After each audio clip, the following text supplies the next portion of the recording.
알아두면 쓸데많은 삼국지 이야기.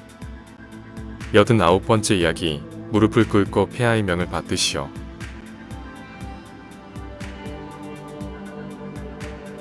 조비는 왕위에 오른 뒤 문무백관의 벼슬을 올려주고 상을 내려 마음을 사로잡았습니다. 조정이 안정되자 조비는 80만 대군을 거느리고 고향인 태국 초연을 찾았습니다.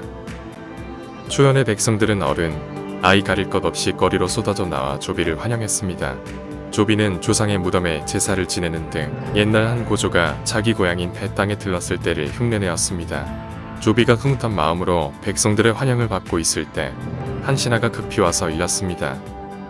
전하, 하후돈 대장군께서 병환이 매우 위급하시다 하옵니다. 조비는 서둘러 군으로 향했습니다. 조비가 업군에 도착했을 때 하후돈은 숨을 거둔 후였습니다. 상복을 가져오너라. 내 직접 상복을 입겠노라. 선왕 때부터 충신이었던 하 장군의 장례를 치르는데 한치의 소홀함도 없도록 하라. 아버지의 죽음에 이어 동생 웅, 다시 하후돈이 죽으니 정월 이래 반년 동안 장례가 끊이질 않는구나. 세옹지 마라 하였으니 이제부터는 좋은 일만 있을 것입니다. 변방세, 늙은이 옹, 갈지 말마. 세옹지마란 인생에 있어서의 길흉화곡은 항상 바뀌어 미리 헤아릴 수가 없다는 말입니다. 세옹지마, 중국 국경 지방에 한 노인이 살고 있었습니다. 어느 날 노인이 기르던 말이 국경을 넘어 오랑캐 땅으로 도망쳤습니다. 이웃 주민들이 위로의 말을 전하자 노인은 이 일이 복이 될지 누가 압니까? 하며 퇴연자약했습니다. 몇 달이 지난 어느 날 도망쳤던 말이 암말 한 필과 함께 돌아왔습니다. 주민들은 노인께서 말씀하신 그대로입니다. 하며 축하하였습니다. 그러나 노인은 이게 화가 될지 누가 압니까? 하며 기쁜 내색을 하지 않았습니다. 며칠 후 노인의 아들이 그 말을 타다 낙마하여 다리가 부러지고 말았습니다. 이에 마을 사람들이 위로를 하자 노인은 역시 이게 복이 될지도 모르는 일이요. 하며 표정을 바꾸지 않았습니다. 그로부터 얼마 지나지 않아 북방 오랑캐가 침략해왔습니다. 나라에서는 징집령을 내려 젊은이들이 전장에 나가야 했습니다. 그러나 노인의 아들은 다리가 부러진 까닭에 전장에 나가지 않아도 되었습니다. 이로부터 세옹지마란 고사성어가 생겨났습니다. 8월이 되자 이상하게도 상서로운 일들이 많이 일어났습니다. 상서서. 상서란 경사롭고 길한 징조입니다. 서구편에서 봉황이 내려와 춤을 추었다고 하네.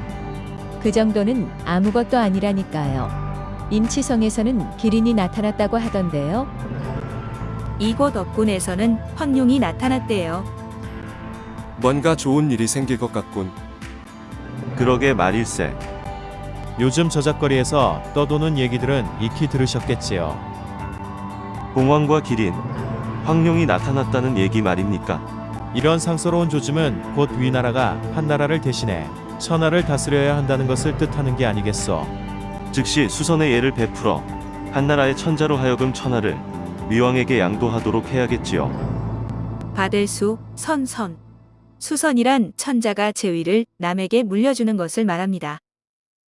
두 사람은 뜻을 이루고자 화음, 왕랑, 신비, 가후, 유의, 예엽, 진교, 환해 등 문무관원 40여 명을 불러 모았습니다. 우리가 내궁으로 들어가 황제를 찾아뵙고 수선의 예를 베풀도록 하는 것이 어떻겠소. 당장 내궁으로 들어갑시다. 이렇게 많은 관리들이 요구하면 황제도 가만히 있을 수만은 없을 것이요. 바라건대 폐하께서는 요순의 도를 본받으시어 한나라의 사직을 위왕 전하께 넘기시도록 하십시오. 진이 비록 재주는 없으나 아무런 허물이 없는데 물려받은 조종의 대업을 함부로 버릴 수 있겠소? 백관들은 다시 한번 공문에 붙여 의논해 보시오. 위원께서 왕위에 오른 후 봉황이 춤을 추었고 기린이 나타났으며 황룡마저 나타났습니다. 벼에는 휘어질 정도로 이삭이 많이 달리고 감로가 내렸으니 이는 곧 위나라가 한나라를 대신해야 한다는 하늘의 뜻입니다. 이제 진심으로 한조를 받드는 신하는 헌재 주위에 아무도 없었습니다. 그런 신하들은 이미 조조의 칼 아래 목이 떨어졌거나 산과 들에 파묻혀 있을 뿐이었습니다. 헌재 앞에 몰려온 신하들은 공손히 청하는 것이 아니라 드러내놓고 헌재를 핍박하였습니다. 헌재가 비통한 눈물을 흘리며 대전을 나서자 조정 대신들은 비웃을 뿐이었습니다. 자, 문무백관이 대전에 모여 폐하가 나오시기만을 기다리고 있습니다. 시종이 물러가자 황후조 씨가 물었습니다. 조정 대신들이 모여 폐하가 나오시기만을 기다린다 하는데 어이 한숨만 쉬고 계십니까? 실은 그대의 오라버니가 제위를 빼앗으려고 대신들을 시켜서 나를 협박하니 나가지 못하고 있소. 그때 조음과 조휴가 칼을 차고 대전으로 들어왔습니다. 이게 무슨 짓이냐? 너희들은 부귀의 눈이 어두워 역적질을 도모하고 있구나. 아버님께서는 공이 세상을 뒤엎고 위험을 천하에 떨치셨건만 천자의 자리는 넘보지 않으셨다. 그런데 오라버니는 왕위에 오른 지 얼마 되지도 않았는데 천자 자리까지 빼앗으려 하니 이것이 말이 되느냐? 하늘이 너희들에게 벌을 내릴 것이다. 헌제는 마음의 준비를 한 다음 대전으로 나갔습니다. 폐하께서 고집을 피우시다가 병고라도 당하게 되면 후회하셔도 소용없는 일입니다. 감히 이 몸을 죽이려 한단 말이냐? 폐하가 임금으로서의 복이 없기에 천하가 어지럽다는 것을 만백성은 다 알고 있습니다. 위원께서 조정에 계시지 않았다면 폐하를 해치려는 사람이 어디 한둘이겠습니까? 너희들이 내쫓지 않더라도 천자의 자리는 물론 목숨까지 내놓아야 한다는 말이랬다. 우선 이 자리를 피하고 봐야겠다.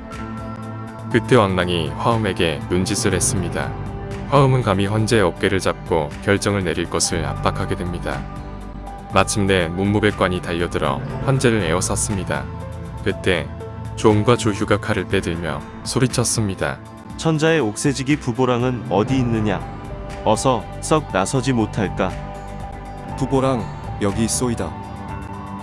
옥새를 내놓아라. 옥새는 천자의 보물이다. 어찌 그것을 내놓으라 말하느냐? 저 무엄한 자를 끌어내 당장 목을 베어라. 부보랑이 죽임을 당하는 것을 본 헌제는 무서움을 떨면서 그들의 뜻에 따르겠다고 합니다. 헌제는 진구를 시켜 나라를 조비에게 넘겨준다는 조서를 지어 옥새와 함께 내주었습니다. 조서를 받은 조비는 매우 기뻐했습니다. 짐이 천자의 자리에 있은 지 35해. 그동안 천하가 어지러워 몇 번의 위기가 있었으나 조정의 영령이 도와 위태로움을 면하고 계속 제위를 이어갈 수 있었다. 이제 하늘을 우러러보고 특성을 살피건대 한나라의 운수는 끝나고 모든 운은 조씨에게로 넘어가는 듯하다. 무릇 대도를 행함에는 천하의 공론을 따라야 할 것인즉 당뇨는 이들에게 차사로이 천하를 넘기지 않아 그 이름이 대대로 전해지게 되었다. 짐은 그 일을 우러러 사무하다 요 임금을 본받아 위원 조비에게 나라를 넘겨주려 한다. 왕은 이를 사양치 말지어다. 조서를 다 읽자 조비는 앞으로 나서서 그 조서를 받으려 했습니다. 아니 되옵니다. 그게 무슨 말이냐? 비록 조서와 옥새를 받았더라도 표문을 올려 사양함으로써 세상 사람들의 비난을 사지 않도록 하셔야 합니다. 조비는 자신을 대신하여 왕랑으로 하여금 표문을 짓게 하였습니다. 자신은 덕이 없으니 따로 어진 일을 뽑아 천자를 세우는 것이 좋겠다는 내용이었습니다. 조비는 내궁에 있는 헌제에게 조서를 올리도록 했습니다. 지난날 무왕께서는 왕호를 받으실 때 3번 사양하신 후에야 받으셨습니다. 폐하께서도 다시 한번 조서를 내리도록 하십시오. 헌제는 고묘서 장음에게 조서와 옥새를 주어 조비에게 보냈습니다. 이왕이여 그를 올려 사양하나 짐은 이미 한 해 운수가 다한 지 오래임을 알고 있노라. 다행스럽게 위원 도도는 천운에 부응하고 신물을 떨쳐 흉악한 불이 들쳐 없앴기에 이 땅이 깨끗하고 안정을 되찾게 되었다. 지금의 왕 조비는 선왕의 위협을 이어받아 덕을 밝게 비추고 천하를 일으키니 하늘의 운수가 그대에게 있도다. 신령스러운 훈령의 뜻에 따르고 하늘의 밝은 영을 받들어 어사대부 장음으로 하여금 절을 갖추어 헌제의 옥새를 받들게 하니 왕은 사양치 말고 받을지어다. 비록 2차례나 조서를 받기는 했으나 천하와 후세 사람들로부터 내가 천자의 자리를 빼앗았다는 말을 듣게 될까 두렵소. 어떻게 하면 그런 비난을 면할 수 있겠소? 다시 장음에게 옥새를 갖고 가게 해서 사양하십시오. 그리고 화흠에게 황제가 대를 쌓게 하고 이름을 수선대라고 부르라 하십시오. 좋은 날을 골라 문무백관을 수선대 앞에 불러 모은 후 황제가 옥새를 내려 나라를 위왕께 넘겨주도록 한다면 의심이나 비난 없이 모든 이가 기뻐할 것입니다. 헌제는 2번씩이나 옥새와 조서가 되돌아오자 이상한 생각이 들었습니다. 유왕이 2번이나 사양하는데 그 뜻이 무엇이요? 폐하께선대 하나를 쌓아 수선대라 이름 지으신 후 대가 완성되면 문무백관을 모아놓고 그들이 보는 앞에서 직접 옥세를 내리십시오. 그러면 어찌 위원께서도 받들지 않을 수 있겠습니까? 수선대가 완성되자 헌제는 날을 잡아 10월경 5일 신시의 의식을 치르기로 했습니다. 10월경 5일 헌제는 위왕 조비를 청해 수선대에 오르게 했습니다. 3층 높이의 수선대는 매우 후화롭게 꾸며져 있었습니다. 수선대 주위에는 문무관원 400여 명과 어림, 호분의 금군이 들어서 있었습니다. 금할금, 군사군. 금군은 황제가 거둥할 때 호위를 맡던 군사입니다. 조비가 수선대에 오르자 헌제가 조비에게 옥세를 바쳤습니다. 조비가 옥세를 받자 모든 신하들은 무릎을 꿇고 엎드려 조비에게 천하를 선양한다는 헌제의 책문 읽는 소리를 들었습니다. 쇠책, 그럴문.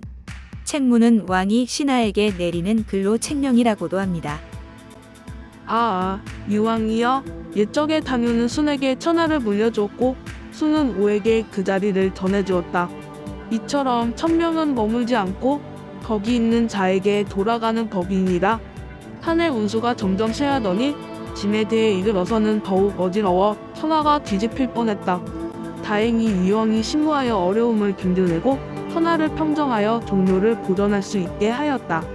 그 덕을 짐 한 사람만이 얻었다 할 수 있겠는가? 천하의 그 덕이 미치지 않은 곳이 없으리라. 금왕이 그 덕을 훌륭히 이어받아 문무 대업을 살려 무왕의 훈련함을 더욱 밝게 하였다. 이에 황령은 참서로운 기운을 드러내고 사람과 귀신마저 징조를 보여 모든 것을 그대에게 내주기를 진에게 명했다. 또한 모든 이들이 그대는 능히 우순에 비할 만하니 그대에게 제위를 물려주려 한다. 하늘의 운수가 그대에게 있으니 그대는 대례에 따라 만국을 받아 하늘의 뜻을 잇도록 하라. 책문을 읽고 나자 조비는 대례를 치르고 제위에 올랐습니다. 조비는 연호를 영강, 원년을 황초로 삼고 국호를 대위로 고쳤습니다. 이어 천하의 대사면령을 내려 죄수를 풀어주는 한편 조조에게 태조, 무왕제의 시호를 내렸습니다. 하늘에는 두 해가 없고 백성은 두 임금을 받들 수가 없습니다. 한제는 천하를 폐하께 선유했으니 이제는 제후가 되셨습니다. 이제 유씨를 어느 땅으로 보내면 좋을지 조서를 내리시는 일만 남았사옵니다. 한나라 한, 임금제. 한제란 한나라의 황제, 즉 헌제를 가리킵니다. 말을 마친 화음은 헌제에게 다가가 대 아래로 끌어내렸습니다. 무릎을 꿇고 폐하의 명을 받드시오.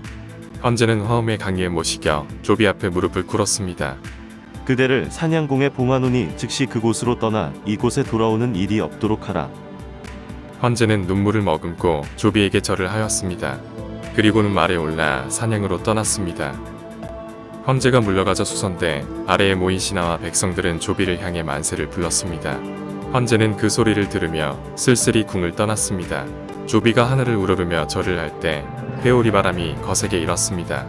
그 바람은 모래와 돌을 몰아오더니 수선대 위에 세워둔 촛불을 모두 꺼버렸습니다. 이 불길한 조짐에 조비는 대 위에서 기절하고 말았습니다. 궁으로 옮겨진 조비는 반나절이 지나서야 깨어났습니다.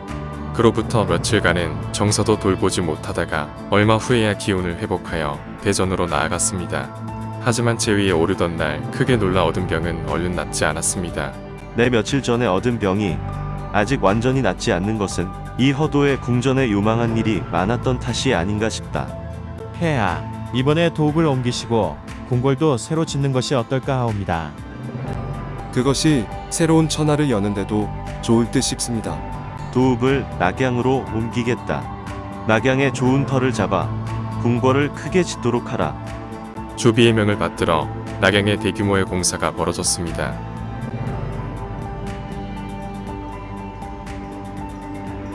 아흔 번째 이야기. 아우, 입덕이 죽었구나로 이어집니다.